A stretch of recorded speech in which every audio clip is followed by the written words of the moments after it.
on here. Our executive director says Canada is not international. Jamaica. Jamaica. Who's in Jamaica? Adele. Oh my God. Now I'm jealous. Welcome. All right. So let's go into some Torah. Shabbat Shalom. We have Alan and Neva in the room. We have lots of people on Zoom. We have Jeffrey Kahn in the room as well, trying to troubleshoot our weekly technological glitches. So, great to see everybody. And I have to say, even before we dive in, that this week, this Parsha has become my favorite Parsha. It's amazing. Over the course of the week, I really sort of immersed in the Parsha. And I thought it was interesting before, but now I'm like, wow. So I hope to share some of that wow with all of you. And let's go into a Torah blessing. And share with them. Share what? Share what? I hope to share that with these people too. Yeah, of course. I was looking at the screen. I meant, okay, whatever I say is also meant for you. I hope to share the wow with you. No, I hope to share the wow with you. Thank you. I hope to share the wow with you. Okay, Alan, do you feel like saying the bracha? Sure. Here, it's on the screen if you need it. Would you like to? Baruch atah Adonai Eloheinu melech haolam asher kiddushanu b'mitzvotav v'tzivanu la'asok b'divrei Torah. Amen, amen. Blessed are you, creator of the universe and all the divine forces which infuse our lives, for giving us so generously the ability to soak in your ancient wisdom and sort of experience revelation to this day. Okay, so here we go into Balak. I'm going to share my screen. And, okay. So is my source sheet, oh yes, it's all also on the big screen. That's excellent. So everyone should be able to see it. Ooh, there's an echo. Jeffrey says, in Israel, patience. Shabbat Shalom. Hi. Shabbat Shalom. Great to see you. Okay. Should I turn off my audio here or there? There. Okay. Great. So this is a little. I'll stop. It's locked upstairs. I don't know whether that. Can you turn upstairs locked? Upstairs? Front door. It's Yeah. locked? Okay. Can you turn your mic off here? Yeah. Can I just turn the sound off instead? Does that work? Let's see. Okay. How's that? No. You want me to turn my mic off? Okay. Hold on. I'll get it 1 second. All right. I'm going to stop my share for a second. Do I need to do that or no? Just No. mute, just Okay. mute right here. Mute. Okay. Nope, mute. Oh, just mute that? Oh, okay. We can't hear you here.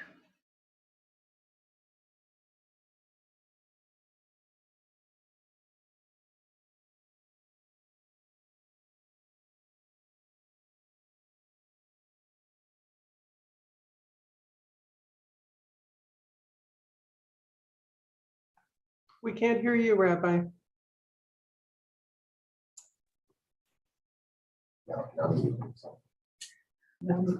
I'm not totally sure what's going on, but oh yeah, there you go. Okay, can you hear us now? Yes. Okay. Excellent. Okay, so now you're gonna just turn your volume down here and you're good to go. There you go. Okay, now, can everybody hear us?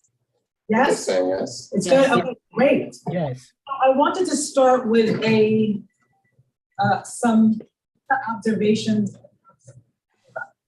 and this is from a Dvar Torah, some words of Torah written by Rabbi Shai Held, who is a rabbi at Hadar, one of the founding members of Hadar, a Torah Learning Institute, and hopefully we'll see how ultimately this connects to our Parsha. So, and this was written,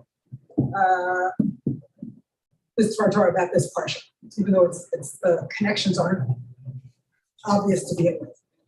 So let's read this. Paul, can you read it out loud? Let's see if people hear you if you do. Okay. There are few things as damaging for the student of Torah as a sense of over-familiarity with a text. Since we are convinced we already know everything, we become incapable of learning anything. To learn Torah, then, is to be animated by a sense of not yet knowing. The posture of overconfident knowing closes off the possibility of being surprised. The text is no longer allowed to disclose new meanings. This is a danger in any field of inquiry, and for that matter, in life more broadly. Knowing can be a defensive posture, as though there is too much anxiety in simply asking a question and waiting for the world to answer. But the peril for the student of Torah is especially great, since we are convinced, or at least we say we are convinced, that Torah is an inexhaustible treasure, replete with endless meaning. In other words, from a religious perspective, it is impossible to know Torah in some definitive way already. To learn Torah is to be open, always, to new possibilities. The Torah of the Lord is pure, says the psalmist. The Baal Shem Tov explains that God's Torah is always pure and whole because no one has ever even started studying it yet. So imagine I guess this is some version of beginner's mind, right? Which I think is a Buddhist idea. But imagine approaching Torah every time saying, wow, I have no idea what this will say to me. I have no idea. And this ending sort of thought from the Baal Shem Tov is premised on we haven't really penetrated anything, right? We haven't really even begun to know. So let's sort of try on that approach and see what happens today when we study Torah with that approach. Okay, so let's get into Balak. And I have to say that, and Roberta knows this a little bit, that I was very frustrated by the traditional commentary about this parsha this week, and mostly because there's a very negative view of Bil'am, which I understand. There are some reasons for it, but I think Bil'am actually emerges for all of us as a model, and hopefully I will be able to share that with you. There's a lot of text to get through. So what I did is, instead of including a lot of traditional commentary, I included contemporary voices that I felt like really sort of revealed the text, at least in a way that resonated with me. So some of you might want to challenge that, and that would be quite welcome as well. So here we go. Let's go into the text. So here is kind of the prelude, right? The beginning of the parsha. Vayes'u b'nei Yisrael, vayachanu b'arvot Moab me'ever li'Yarden Yerecho. The Israelites then marched on and camped in the steppes of Moab across the Jordan from Jericho. So they are in the neighborhood of Moab.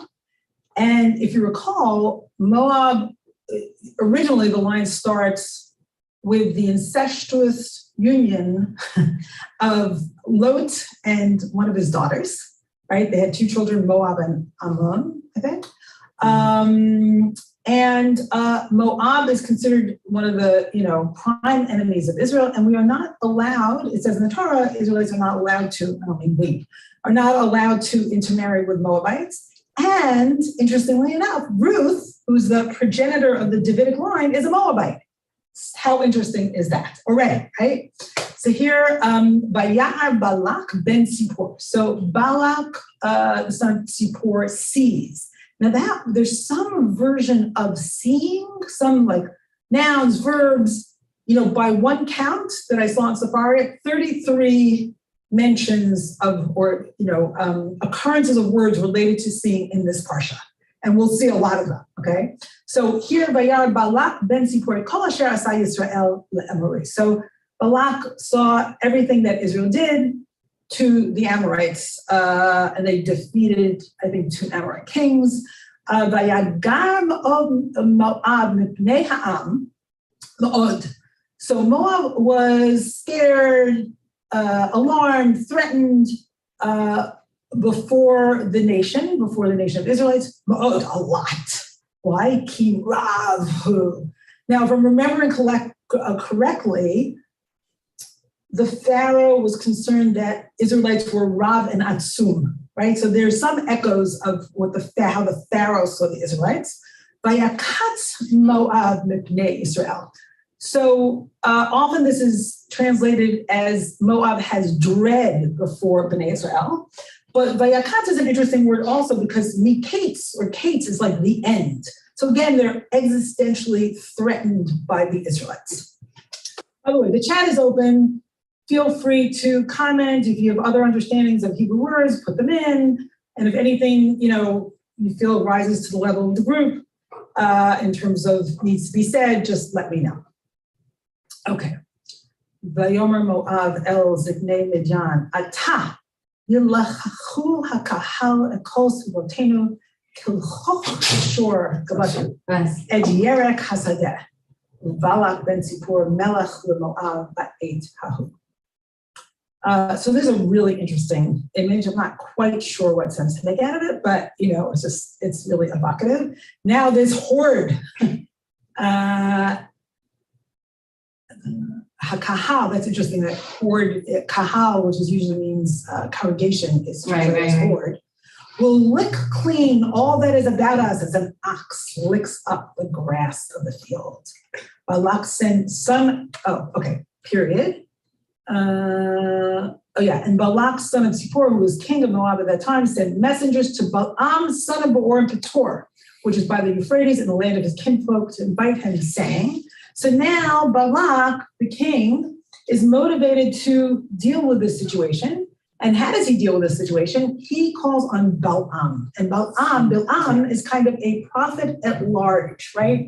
He's an unclaimed prophet. And in fact, there's rabbinic commentary that says that Balaam, his name is parsed to Beliam. He doesn't have a nation. No. Okay, so It's strange that they introduce Balak as the king in the second reference to him. They don't say.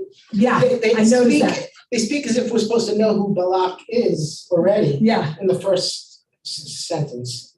Yes, and then so what Alan's saying here is, we're up here in verse whatever. Vayar Balak. Yeah, Vayar Balak doesn't say what verse. Vayar Balak. It doesn't say that he's the king, and then later on it explains who he is. So why is that weird?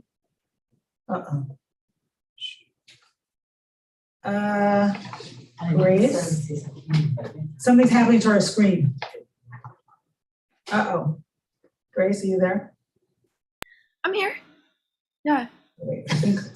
It's okay on screen now. Okay. It's fine here, Doug. Hello, can people hear me now? Everything's fine. Nothing. Yeah, everything's good. No, people can't hear me. Can people hear me? No, you can hear us. Hear you. We can hear you. I don't know what's going on. Okay, so let me stop my share. Okay. Can people hear me? Yes? Okay, we lost the screen. Would you mind, Ellen, going to see if Victor or Jeff is there? Jeff is upstairs. Where? I saw him in the room that we're usually in. In the gym? Or in the room we're usually in on the next floor? Yeah. Okay, so we Fine. somehow lost the It's screen fine. in front of us, and it says, we're back. Alan! You never left. You never left. Everything was fine. At our It end. wasn't fine. It wasn't fine from here. It wasn't fine. We saw Naomi's something on the screen. Okay, back to screen sharing. Here we go. No.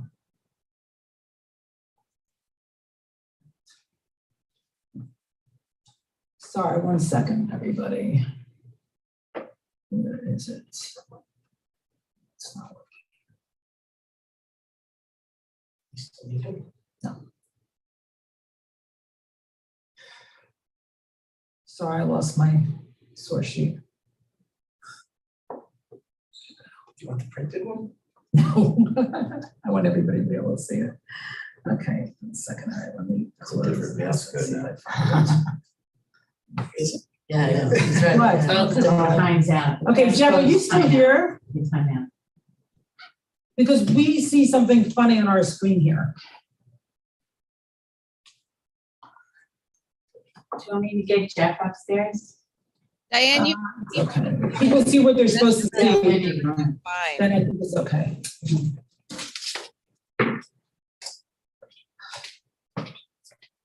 Okay. I was gonna bring some milk also, but you have to call me that back. I'm sorry, this is not working out. You're gonna get,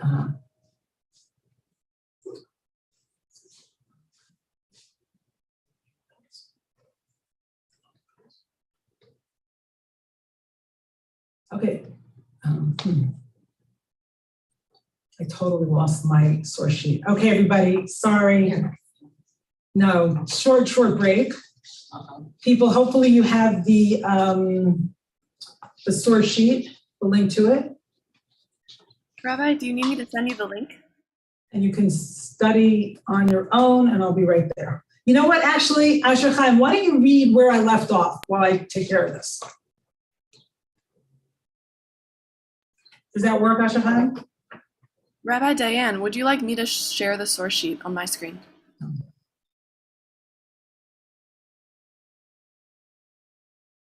I think she can't hear us. Okay, I'm coming back. Let's try this again. Here we go. Okay, does everyone see it now? Yeah, thank God. Okay, I think we're good. All right, so let's pick up from where we were. Yeah, so then we're introduced to Balak, as Alan pointed out, a little later. And then he repeats to Bil'am, this prophet at large, who's very well known in the area, saying, Hine am yatzami Mitzrayim, hine kisa et ein haaretz, v'hu yoshev mimuli. There's a people that came out of Egypt, it hides the earth from view, and it is settled next to me, or it covers the eye of the land. Now, I want to introduce you a little bit to the ayin.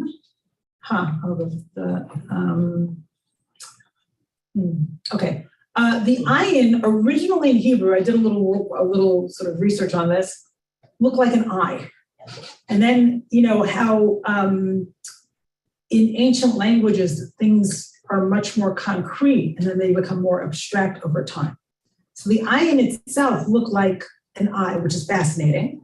So here is the Ein Haaretz, which can be translated as the eye of the land.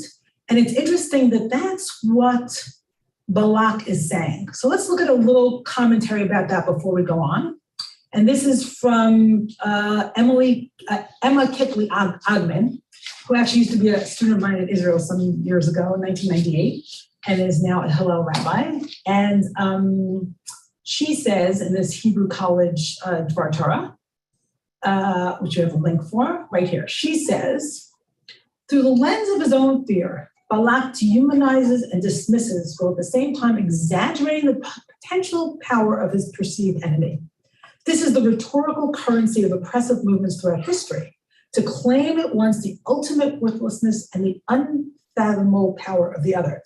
That really works in terms of like Nazism and the Jews, right? And he was like saying like, yeah. I didn't think in Ukraine. You're thinking about the Ukraine and Russia. Tell us specifically. Just that Russia is kind of making this kind of about Ukraine. Yes. Ukraine. So the kinds of claims to justify their attack that the Russians are making about the Ukrainians to justify their attack. The common aspect of all these fears is an inversion. Balak perceives the Israelites as covering the eye of the land, which leads to a covering of his own eyes, a narrowing of his imagination and possibilities for their encounter. The fear possesses Balak and focuses him on cursing his perceived adversary. In our contemporary reality, we too know the experience of being taken over by fear, how that fear changes our perceptions of those we see, allowing us to speak to ourselves about other human beings while, I guess, with is okay, simultaneously demeaning and exaggeratedly elevating language. We know what it feels like to see the eye of the earth disappear, to find our own eyes covered, degrading the humanity of seer and seeing. That's really very powerful. And then she also shares a Hasidic reading. The Sfat Emet proposes that covering the eye of the land is an act of cultivating interior consciousness. This is the earthward gaze that the children of Israel cultivated in order to see only the inner reality of everything, annulling the exterior gaze that shows how things seem to be with the physical eyes. So I thought this was fascinating. And yet, so perhaps Balak is then, if we go with the Hasidic reading, the Sfat Emet, is threatened by the Israelites' inward vision and knowledge. There's something that in Chassidut in general, I find a little disturbing, which is annulling the exterior gaze. Like I don't want, personally, I definitely want to cultivate the inward gaze. I don't want to annul the exterior gaze, right? To me, it's an interesting balance. Like how do we see the exterior world? Not that we shouldn't see the exterior world. And perhaps working on our inside so that we can see the exterior world more accurately. Anyway, that I'm sure can become a conversation for us. So let's go back here. We're good. Good. I think we're good. Thank you, Victor. Va'ata l'chana hara li et ha'am hazeh ki atzum hu mimeni ulai uchal nakeba v'agarshenu min ha'aretz ki yadati et asher tirarech mivarach v'asher ta'or you are. So come then, put a curse upon this people for me, since they are too numerous for me. I am overwhelmed. Perhaps I can thus defeat them and drive them out of the land. For I know that whomever you bless is blessed indeed, and whomever you curse is cursed. So this is interesting because it really echoes what God said to Abraham, right? You know, those who bless you will be blessed, and those who curse you will be cursed. Right? And that's how God explains to Abraham that the Israelites will be a mechanism of blessing for the rest of the world. By blessing the Israelites, you'll be blessed, right? It's kind of like a mirror action. But here, Balak, using the same words used for Abraham, is inviting Bilam to curse and says that whoever you bless is blessed and whoever you curse is cursed. We'll learn that that's not how things work in the Torah, at least. וילכו זקני מואב וזקני מדיין וקסמים בידם ויבואו אל בלעם וידברו אליו דברי בלק. The elders of Moab, the elders of Midian, persons of the nation set out and came to Balaam and gave him Balak's message. Okay, we have a hand in the room. Wendy. It's kind of interesting the status of the tribe of Midian, who Moses' wife is from and Moses' father-in-law is from. Okay, can people in Zoom hear what Wendy said?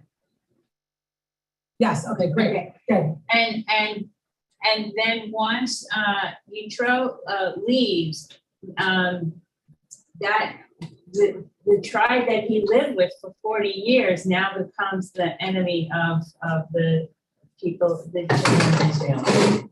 So Wendy's talking about the status of the Midianites here and their connection to Moshe.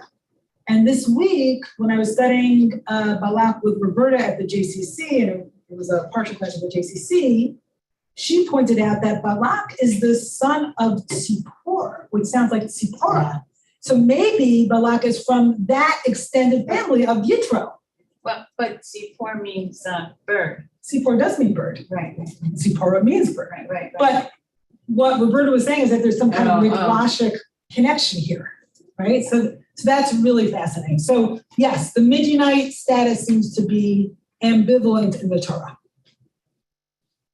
Okay, so let's go on. Okay, I don't see any hands on Zoom. Am I missing them?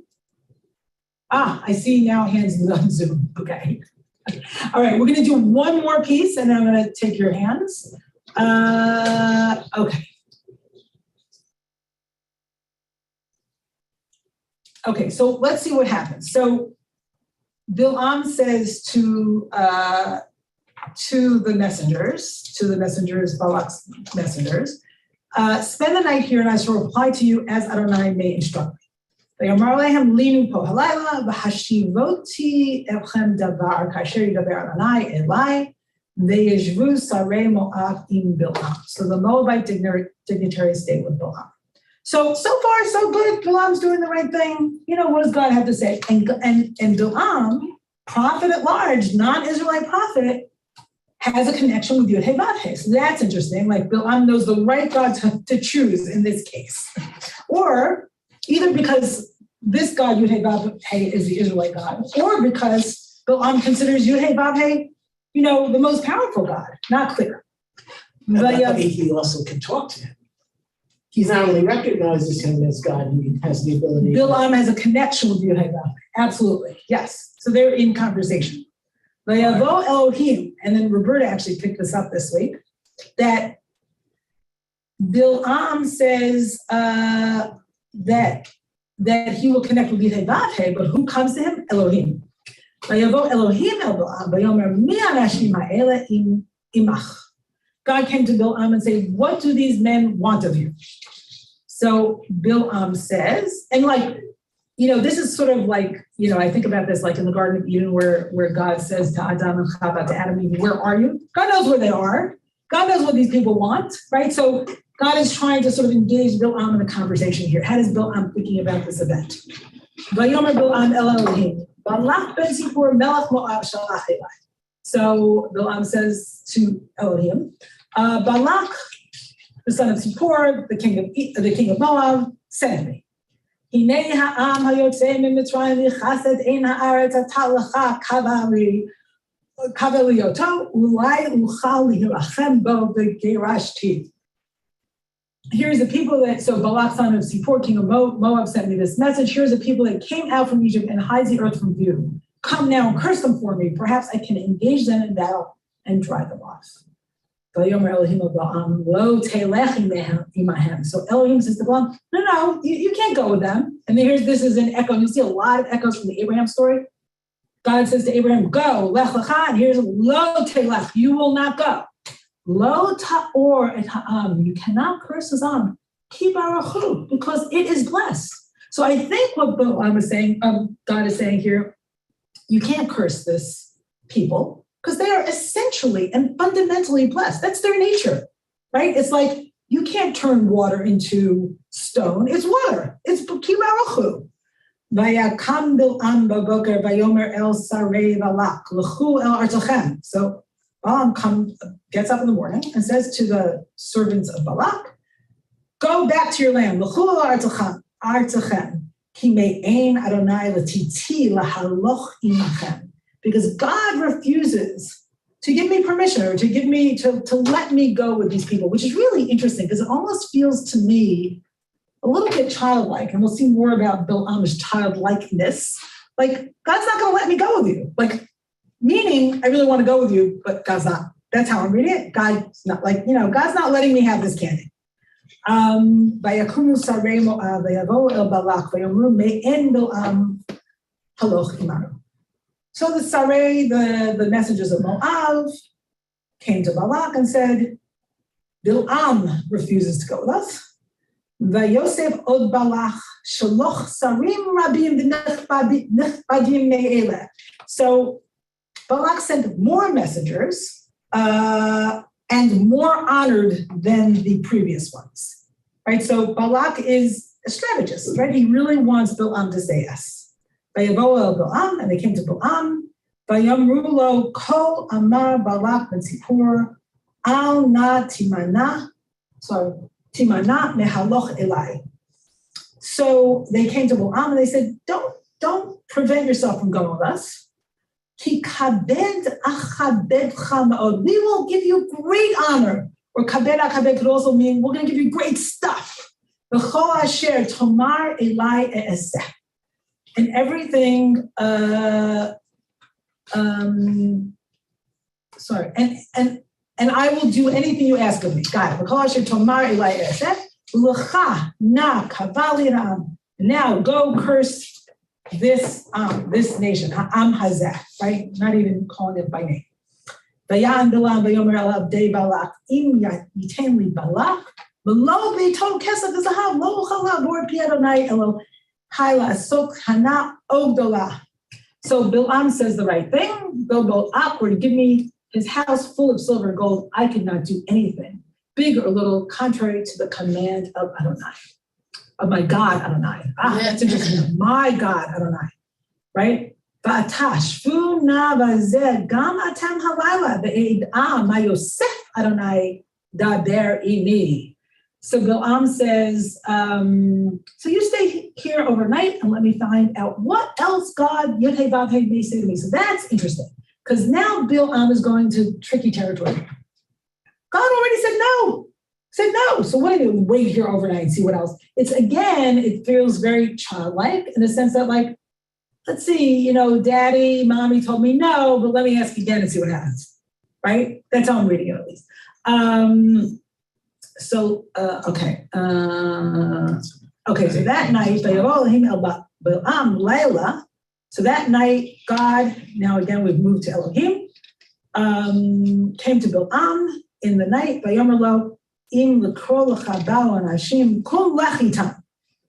God says to Bilam, if they came to invite you to go with them, get up and go with them. But only do the thing that I tell you to do. So that's interesting. God changed God's mind, and we can talk a little bit about why.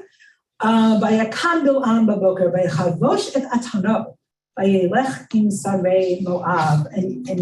got up in the morning and saddled his donkey. So what does that sound like?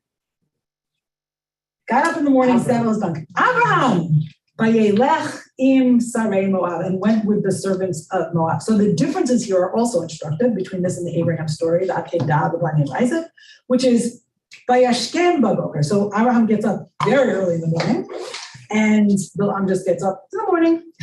And the word for donkey in the Abraham story is chamor, and here it's aton. This is female. This is female, right? You're right. So there's a gender difference, and that I think will be instructive or indicative when we get to what happens with the female donkey. Okay, I am stopping my share. I'm inviting people to speak with a couple of things in mind. Keep in mind the opening, the sort of beginner's mind and not knowing that we are, with which we are approaching this text. And, help me hold this for the group in the sense that I want to hear as many voices as possible and also move forward in text studies. So please be concise. Okay, here we go. Rachel. My question is, supposedly, where in the history of the post-Exodus event, when does this problem arise with the Moabites? Because with Ruth, they say there was famine, and that is why Naomi goes down and tries to get food from that section of the world. It would be very helpful to know, is this pre-Ruth or post-Ruth? Oh, no. So Rachel, very good question. Thank you for asking it. So we've got the 5 books of Moses. Ruth is nowhere in the 5 books of Moses. Okay. After the time of the judges. Okay. There are little events with the Moabites, like wars and other things, but I really can't tell you specifically. If someone knows, then put it in the chat. There's a law that says, I think in Deuteronomy and maybe in Leviticus, and I'm sorry, I really can't answer this question fully, Rachel, that says that there's no intermarriage with the Moabites. And there are probably various wars, but those kinds of things, unless they're narratives, don't really stick in my mind, to tell you the absolute truth. So please help Rachel in the chat. Thank you. Okay, Nehemiah. Shabbat Shalom. Shabbat Shalom. I want to take it beyond duality, what you Rabbi, and Wendy said. Moses didn't just live among the Midianites. his master, and I can prove it, I proved it to you in the Bar Mitzvah class, his master that brought him to the experience of Hayeh Hasher Hayeh, I am that I am, was a Midianite for 40 years. Right. And another place I can prove it. Great. From the So how time. do you go into But this? the point is that in order for us to be able to see the truth of Hayeh Hasher Hayeh, I am that I am, that is repeated also in the Indian, I am that, in all the scriptures. We have to go beyond belonging to one camp in our mind. If we're only Democrat, we'll never see the truth there. If we are only looking at Israel, we have to go. And as someone that was born looking over Moab and over Israel in Mount Scopus, it's my duty to share this truth with you. Thank you, Dibar. Okay, thank you, Shamati. So that's interesting because it makes me think about the blessing at the end, not Tovu Ohalacha Yaakov, the one that Bill so beautifully utters at the end, like how goodly are your tents, oh Jacob, but we need to have a large tent. But I absolutely think we also need to have a tent. Right? I think that there's an important relationship between particularity and universalism, and I wouldn't give up particularity, especially at this point in history. Look how far we've come. Okay, Jay. Thank you for the Rabbi Held introduction, because that's what I love about this. Every time I read the Parsha, I see something new and something that confounds me to my assumptions. And here we have, and it's actually related to the famous Matovu. To me, the whole point of I've been taught as Parsha is, see, Bilam knows that this is our God, and even so, he has a connection to our God, and that's the whole, and he recognizes how wonderful we are. But it's clear from the text that Bilam had no knowledge that this is a God that has a relationship with the Israelites. It's my God that he's speaking to, and when he talks about it, Hinei ha'am hayotzeh miMitzrayim. It's some. And I don't think he's aware of the connection of Hashem to our, as our God. So I think that's kind of interesting. Yeah. So in other words, Yud-Heh-Vav-Heh is sort of a God in the pantheons of pantheon of gods in the ancient Near East that Bilam has a connection to, and who's Bilam considers a powerful God. Independently of any knowledge of that connection. Yeah, nice. I like that. I think that works. Thank you. Okay, were there any more hands? Okay, Paul in the room, going from Zoom to the room. So there's this tension between the physical reality of the Israelites and which are so numerous that it covers the earth. And which also, by the way, echoes the blessing to Abraham and to Jacob. Right. That they will be as numerous as Isaac, as the stars and as right. Right. And so it seems to have happened pretty quickly. In the mind of Balak. Right. But also perhaps in the mind of the writer. Because that we hear over and over again in the prior chapters about the numerousness of the Israelites. How many left Egypt and how many needed to be dealt with. There's a kind of like mythic kind of expansion. There's a physical impact that the Israelites have upon the land. Interesting. Okay. With a conceptual understanding that with blessings and curses, one can defeat the Israelites with an idea. And the idea is to be incorporated in a curse as opposed to a blessing. The power, to me, the big deal about this Parsha is the distinction between what is a blessing and what is a curse, and the power that is associated with one or the other. And the power of language. Right. And yet the powerlessness of language, because Bilam can't ultimately curse them. And they cannot be cursed. So my question is back to the author, the creator of the story, the stories. Authors. So the stories. The authors and stories remind us over and over again about the numerousness of the Israelites, yet they incorporate this really powerful idea that is fearful and enlightening as well. And it seems odd to me that the writers aren't relying more upon the spiritual quality of the Israelites as opposed to their physicality as we move through these stories. Yeah, I think this book is an astonishing weave of different perspectives and goes from but prosaic, but military issues, military might, real world issues and spiritual issues, and they're interwoven. Or it depends on what level you read them. One or the other. Or they are just in conflict with one another. Or they are in tension with one another, or in conflict. Right. Yes. Deliberately. Yes. Yeah. But, it's interesting if we go back to the beginning of Exodus. Pharaoh is so threatened by the fertility, right, and the birth rate of the Israelites, and we've heard that in our world. The problem of people of color, single mothers. There's weird echoes of that, in our times. Oh, yeah. So yeah, there is kind of a standing in awe and fear and wanting to destroy in the nations surrounding the Israelites. Right? They're threatened. And also, just since you bring up so the outside view of the Israelites, remember, until now, we're dealing with like a lot of inner dynamics. Like the threat is coming from inside. Complaints, rebellion, losing faith, not being willing to go into the land, huge punishment. And suddenly we're taking a step back, and yet we're still dealing with threat, right? It's a different kind of threat.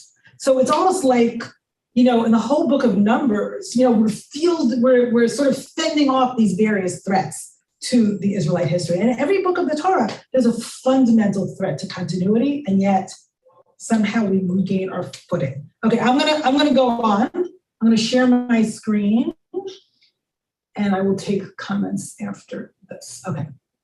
Okay, so now this is really one of the hearts of the Parsha, and I just love this amazing interaction between Bil'am and his donkey. So that's what I want to dive in with you.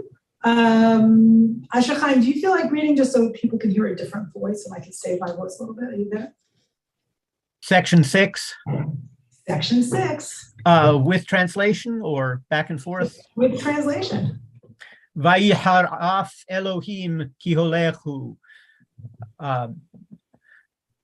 God's anger flared because he was going. Vayityatzeiv malach Adonai baderech lesatan lo, v'hu rochev al atono, u'shnei na'arav imo. Let's just stop the poem. Sorry, finish translating and I'll make a comment. Sorry? Finish translating and then I'll make a comment. The messenger of Yud-Heh-Vav-Heh established himself in the pathway as an adversary for him while he was riding on his she-ass with two young men with him. Okay, so more echoes of the story of the binding of Isaac, two servants, but also God just told him to go, and now God's mad that he's going. Right, I'm not going to explain that, just like note this amazing contradiction. Okay, go on. Vatere he'aton et malach Adonai nitzav baderech v'harbo shelufa v'yado v'tek ha'aton min haderech v'telech basadeh v'yach Bil'am et ha'aton l'haktotah hadarech. The she-ass saw the messenger of Yud-Heh-Vav-Heh standing in the way with his sword unsheathed in his hand. So the she-ass swerved from the path and went into a field. So Bil'am struck the she-ass to lead her back to the path. Okay, good. So number one, the donkey sees and the seer doesn't. So there we have a big irony, and we have another iteration of the concept to see or anything related to vision. So here's this interesting thing by Yach Bil'am. So remember Moshe hit the rock in the last parsha. So we're still like working and trying to sort of, resolve or process this issue of striking, right? In the last parsha, it was an inanimate object of the rock. which was not okay. And here it's a shias. Okay, go on. ויעמוד מלאך אדוני במשעול הכרמים, גדר מזה וגדר מזה. The messenger of Yod-Heh-Vav-Heh stood in the, how's that translated, Mishol HaKramim, the lane between the vineyards with a fence on one side and a fence on the other side. So the space is getting increasingly narrow. Mitzrayim, yeah. ותרא האתון את מלאך אדוני ותלחץ אל הקיר, ותלחץ את רגל בלעם אל הקיר, ויוסף להכותח. She saw the messenger of Yod-Heh-Vav-Heh, and so she pressed towards the wall, and Bil'am's leg was pressed against the wall, so he continued to strike her. Continue? Yeah, please. ויוסף מלאך אדוני עבור, ויעמוד במקום צר, אשר אין דרך לנקוט ימין ושמאל.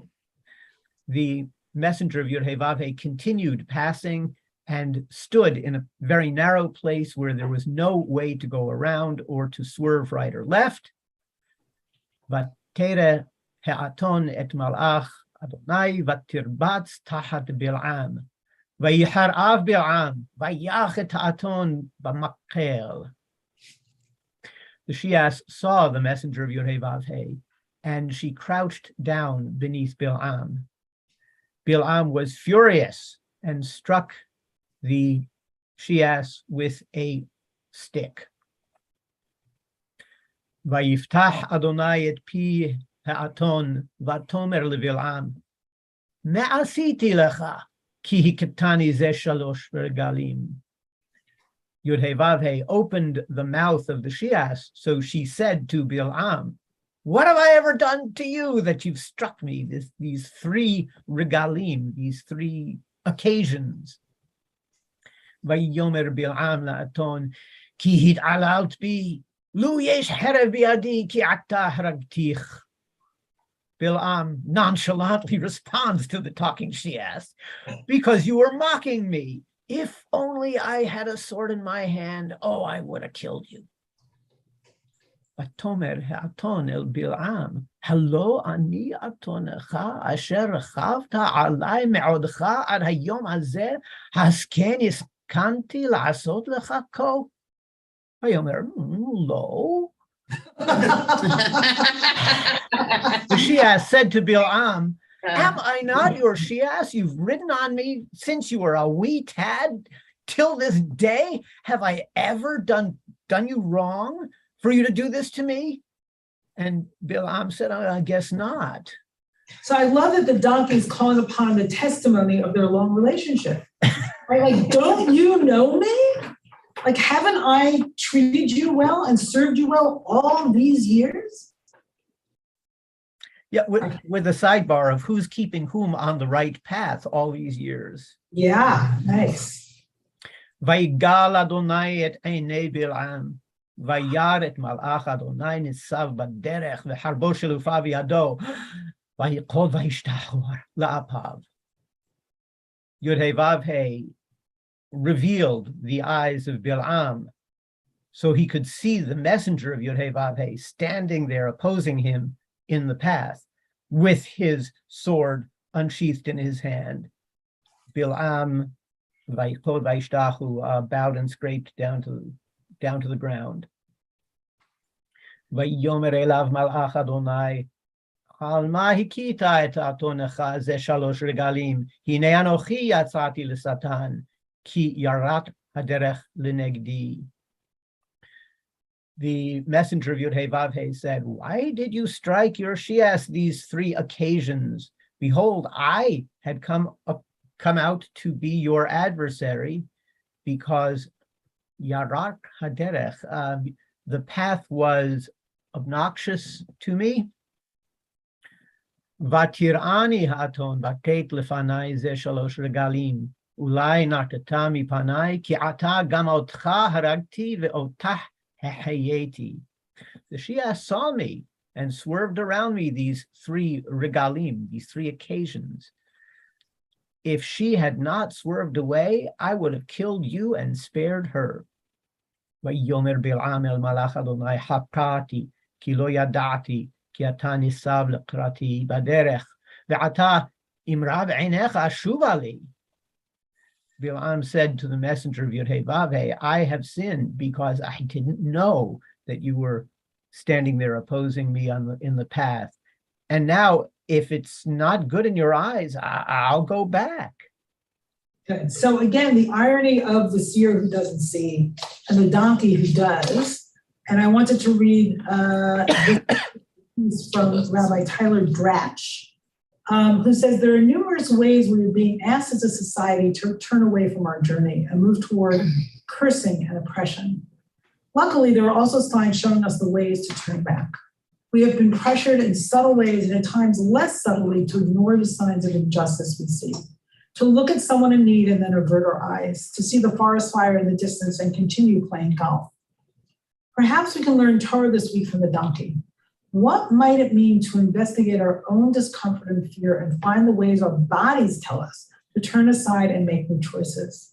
Instead of using our fear and anxiety to perpetuate further injustice, we should follow the three-step process of the donkey. To feel, and it's interesting, he's translating to feel as what it says about the donkey, that either she felt fear or awe. To see, and only then to turn aside from our callousness and instead act from a place of love. So I think there's a reason we turn away. It's difficult to see and to know and to turn and to change. I'm going to stop my share and see if people have comments. In the room? Wendy. This whole parsha is bizarre because it's really not Bizarre. because Bizarre. it's not connected to anything before it or anything after it. And it kind of stands on its own, that it's placed like in this particular place for unknown reasons. And it's like a story, it's like an Agadah.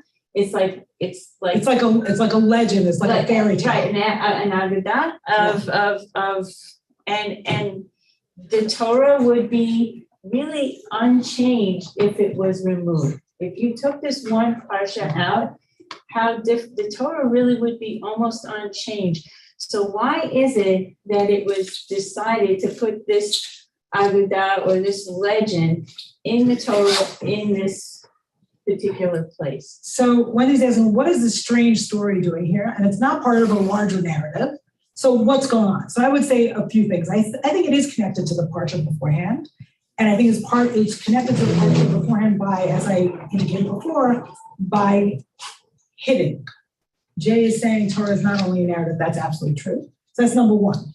Number two, also something I said before, which is, I think this gives us we're zooming out and looking at who the Israelites are, right? And we're dealing with, again, we're fielding a series of threats, and this is the threat from without. Number three, in the next parsha, there's an episode with Moabite women and the Israelites. So there are textual, there are a lot of literary connections to the parsha that comes beforehand and the parsha that comes afterwards. And I think when we get to the end, we'll see where we get there, about blessing, I think it actually gives us a beautiful message and also a beautiful piece of liturgy in our Siddur. I'm going to go on. We could continue this. Okay. I think there's more to say, but I'm going to go on. We don't have a lot of time left. Okay. Helio, Amy, David, Marilyn, Elisheva. Okay, I'm going to ask people to be really quick because I have one more piece I want to do with you. Hi. Welcome. Morning. Thank you. When you see a sign, how you decide that it is of God or this sign is of the Yetzer Hara? To me, this is a great question. Like the history of Nachman, like the history of Nachman, the rabbi and his son, that the sign was about the Yetzer Hara. How you decide if it's a sign of God or a sign of Yetzer Hara? To me, it's very difficult to decide. Thank you. That's such a big question. I'm gonna let it stand at this moment because I don't have a simple answer for sure. And I don't even know if I have an answer. It would take a discussion. If anyone else wants to respond to it in the chat, I invite you to do so. Okay, Amy. Past, present, and future. Oh my. According to Pierre Cuvier, this donkey was created on the first day of creation. Yes. Past, present, according to the Zohar, Bilam got his sorceress power by having sex with the donkey on a daily basis. That's why it's a she-ass. Yeah, that's one of the traditional commentaries that I rejected, yes. Okay, and then of the future, you can see from my background, it says the Khan of the White Donkey. And that's in Sfat, and apparently the Mashiach will show up in Mashiach Alley, walk over to the Khan of the White Donkey, make his presentation, and then from there walk to Jerusalem and make himself known to the world. Nice, thank you so much. Okay, Elisheva. Shabbat shalom. Yes, I'm thinking about that comment of this portion being sort of outside of the other narrative. And I'm also thinking about how we are slowly approaching Tisha B'Av and where we are in Tammuz. And maybe part of the placement of this parsha is, okay, people, get an outside look, take a perspective, go long shot, go up to the moon and look back. What's happening, number one. And number two, this idea of the donkey, that last comment about the having sex with a donkey, I've never heard of before. And I'm like, what? But the idea of the donkey, I was thinking, I like to think about how does this have a personal meaning? Where do I beat myself? Or where is my inner animal? Like going from this sort of like radical outsider perspective, stand up on the mountain and look down at your tribe, to go into that deep inner animal. And it's not a horse, like it's a donkey. And I think a thing about donkeys is, aren't donkeys infertile? Like they don't reproduce donkeys. They're just of themselves, the sort of end of the line. Not about the future, but about now. And just thinking about what's my own internal animal wisdom, like stop beating myself up, stop ignoring the danger in the road. I just wonder if this all comes here to give us an opportunity to get a little perspective on our lives in the world. So much, that's so great. So let me address a few of your points. So one is, we're about to go from Shiva Asar B'Tammuz, which starts tonight, we're fasting tomorrow, to Tisha B'Av, and it's considered, the time period is considered. No, I'm in the middle of a Torah study. Maybe you need to mute yourself, please. We're in the narrow path. And here, Bilam and his donkey, we're in the narrow path. So that's incredible. So perhaps this is teaching us how to be on a narrow path. And I talked a little bit in my Dvar Torah last night about how to, exactly what you're saying, how to apply this to ourselves. Like we feel stuck, we're beating ourselves up, but maybe there's an angel in the way giving us a message. And number three, when I looked this week at the discovery of the 18 billion year old stars and the vision of the skies and the planets, I was like, wow, that's the outside view that could perhaps help us look at some of the issues in the world. So I'm on your track. So thank you, Elisha. Beautiful. Okay, everybody. One more thing, and we're going to end 5 minutes late. Okay, and then everyone can chat among themselves. Okay, let me share my screen. So we would be remiss not to look at Bilam's final moment and just briefly. So Bilam, is still like for the first, okay, so Bilam tells Balak to build 7 altars.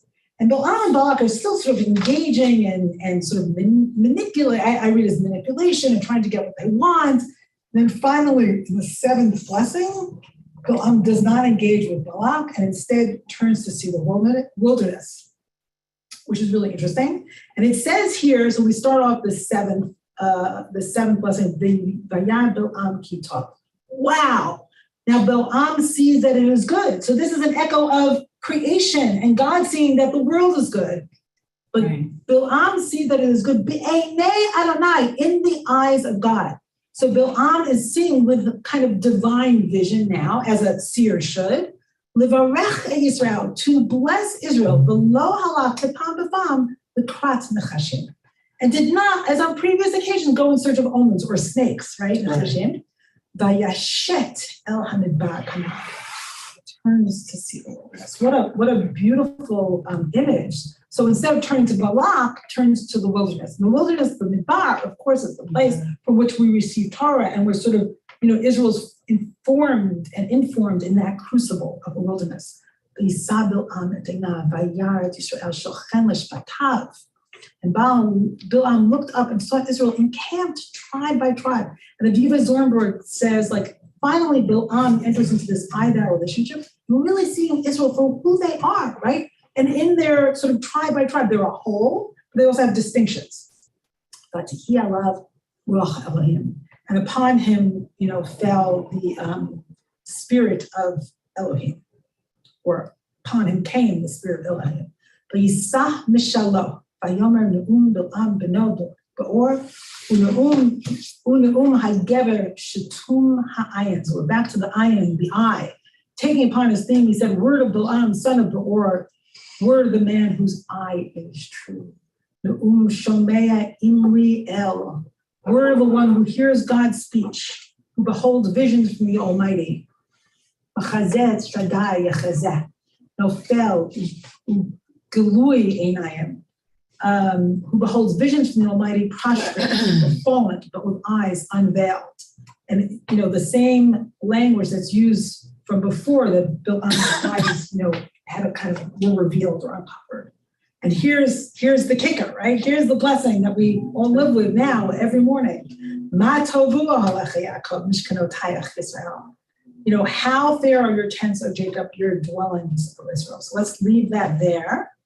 Ma tovu. And look at Rabbi David Seidenberg's words, who's a scholar of Kabbalah and a climate activist and a friend of mine. And he says, and you can find the rest of this in the Times of Israel, he says, Bilam finally understood, does not own his own prophecy, nor is he owned or beholden to anyone, not to Balak, not even to himself and his own ideas about God.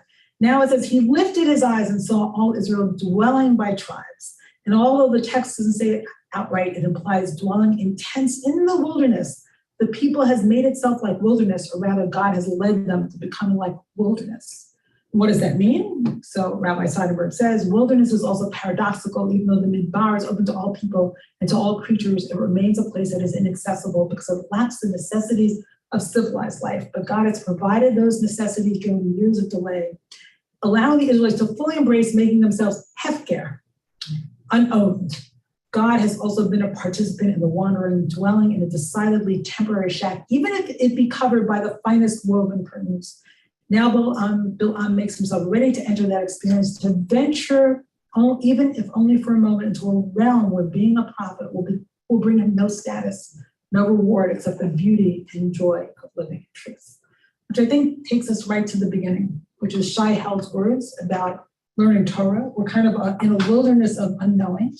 And, every week that I come here with all of you, I don't know what will come out. Right? I don't know, as much as I choose the text and I, moderate the conversation, like the truths and the Torah that emerge amongst all of us really don't belong to any of us, right? It belongs to all of us. So for that wandering in the Midbar every week, I thank you.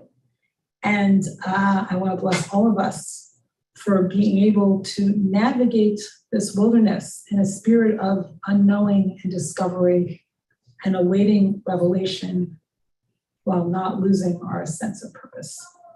So. Amen.